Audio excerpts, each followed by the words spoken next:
And we are live. Hey, Chris, how you doing? I'm doing fine, Bob. How about you? Doing good. Hey, this is Robert. I'm here with Chris Dreier, and today we're going to talk about building a studio or going solo. Yeah, not a physical studio, but No. Well, that's the great thing about modern day and the right. internet. And gosh, do you remember the days of getting FedEx boxes and penciled pages? Oh yeah, yeah. Yeah, It's kind yeah, of yeah. it's like Christmas every time I go. Oh, that's so excited. Yeah, I got some work. I can Yeah. remember getting boxes in from artists. It's like, and that was the first time I saw the art, because there Hmm. was no scanning them and sending them to you and proofing. Right. None of that. It was like first time you saw the pencil, you're like going, oh crap. Or you could go, oh no, that's Oh not what I crap. meant. Yeah, yeah. One way or the other. It was Right. so, but yeah, needless to say, building a studio most likely will mean working together using StreamYard, Zoom, any type of technology to discuss and get group conversations, but more like you're all working on the same project or projects, Hmm. whichever it may be. So, um, the pros and cons to me, this going solo, which I'm not a penciler, so I could never ever go solo. It takes me forever, and I redraw and redraw and redraw and redraw. It just never Yep. works out well for me. I know the So feeling. I've always worked with a penciler, and since the very first Blood and Roses print, um, Joe Martin in the studio penciled it, and I inked it. So yeah, from very beginning, I feel more comfortable with things, even though I'm not inking right now and haven't for a while. Um, I'm going to start playing around with that digital ink that I keep hearing so much about. This new Um, fang dangled thing. this hang dangle thing. Yes. I did get Clip Studio. What's it called Clip now? Studio Paint. I Clip absolutely Studio love Paint. that. And if you're listening, Right. Clip Studio. That's No, I right. love it. Sidebar, that actually kind of saved my career. Yeah, I Switching remember to that. digital. Yeah. A lot of issues leaning over and the hands were just getting all. I got this Clip Studio and yeah, good Yeah, stuff. at some point we need to do a little tutorial, sort of show Oh what yeah, you're yeah. using and stuff like that. That'd be cool. That would be very cool. Yeah. But because of that, um, I've always been the studio guy. I've always had studios, people within studio, people worked early on. We had studios, people locally that lived around us who also wanted to create comics and stuff. I'd rent a place and we'd all pile into it and put in the time and effort. Very early on, I created Blue Line, so I was lucky. Blue Line was sort of funding all my little studios and projects and stuff, Right. so I could afford to do it. But as times progressed, as the internet came in, it got where we could all live apart and pretty much share things over the internet and move things forward. And the last couple of projects, I mean, I've even worked with Joel, and Joel's from the other side of the world over there Yeah. somewhere. So yeah, I I mean actually that. forgot. Yeah, I have to, but it's pretty amazing what you can do, Hmm. online to build that studio that you need to build. Now, question. What Yes, okay, now I'm solo, but I work with a penciler and he's hired.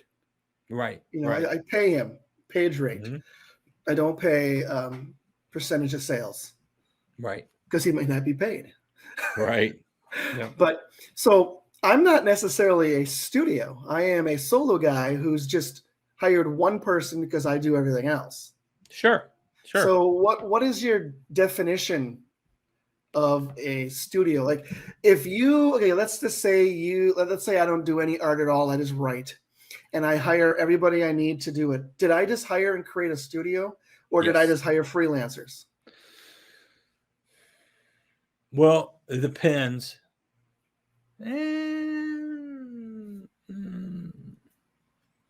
I Interesting. would consider that the studio because you guys are all working together, sharing ideas, Mhm. hey, I can do this and do better. What do you think about this color combination? Well, it's all right, but what about this one?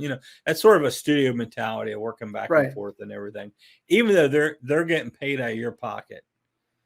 In other Mhm. words, at the end of the day, you own the project, you own the characters and everything. You're not doing any share rights or any ownership rights or anything like that. So I Okay. would say it's still a studio, but it's just that you're a good guy and you're willing to fund it. You know, um, yeah, that's pretty good. But I know you're more of a solo guy. I would say you're solo. Um, you have an artist Mhm. who does your pencils, Right. and then you write it, you ink it, you color it, you letter it, you get it ready for print, you do the Package it. Yeah, production, I do all of that. Yeah. everything. Yeah, see, and that's sort of what I've done over the years myself. Is I can fill in every one of those jobs except penciling. Or there's been times when I've been so busy with corporate, Blue Line and all that, or Sketch Magazine, is that I've had to, okay, yeah, can I color it? Yes, but it's better for me to keep this project moving. So go grab a colorist. Mhm. Or, yeah, I can letter it, but so and so can letter it way faster than I can. And it'd be better just to pay him to do the lettering and stuff. So I guess that's what it comes around to is time management. Doing solo, it's all on your shoulders. It's all on you. You've Mhm. got to make the project keep moving forward. You got to keep things rolling. If it stalls on you. You're the Mhm. one holding it up. A studio, you're able to send out all these projects out and hopefully keep things moving along. You get a pencil page in, send it to Inker. Inker gets that page in, send it to Colorist. Now take that next pencil page, send it to Inker. Colorist Mhm. is lettering. Well, Colorist doesn't, the letter doesn't need colors. He doesn't even need inks, really, unless there changes. So Right. the letter can also be working off the pencils. So Right. you can also send the pencils over to the letters and the inker at the same time. So by multitasking, that book is just flying out the door, Right. supposedly. Yeah. Right. Supposedly. Supposedly. Yeah. Right. Yeah. That's the way it's supposed to work. Right. Now that Um, actually sounds a lot like a publisher. yeah. Well, I guess to publisher to me is if I'm taking it to the printer and to the distributor.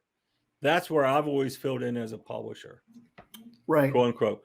I've done all those duties for Image, but Image was my publisher, Right. Okay. or actually Bo's publisher, but I was doing all the studio work for him, packaging and doing all the work. Um, when I published StormQuest, Caliber was my publisher. They got handed finished files that the studio produced for all Mhm. 6 issues, but they were the publisher. I sent them the finished files. They took it to print, got the orders, shipped them out to the distributors. Boom. Okay. So Yeah. So if you're a writer and you've hired all these people, basically you also then become the publisher if you self do it. Like if you submit it, if you upload it to Indie Planet or yes, help me out here, Amazon or just create a store and you get printed copies from one of these printers. I mean, print on demand. Yes. right. Yeah. It really depends on if you have a publisher who's handling Diamond, then they would probably handle most of that. Right. But if you don't, or for whatever reason, the publisher only wants to handle Diamond, Hmm. they're like, you go take care of the digital distribution, you go take care of print on demand, and whatever.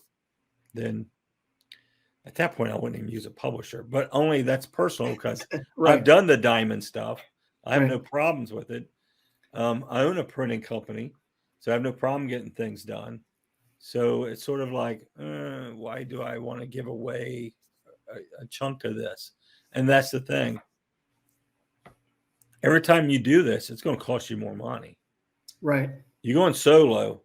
It's there again. It's all on you, but the cost is the most minimum it can be. Yeah. And then you go solo plus an artist, as you know. Now you've got that offset cost of paying the artist. Right. and he has to get paid, so he keeps producing for you. Boom to boom. Yeah.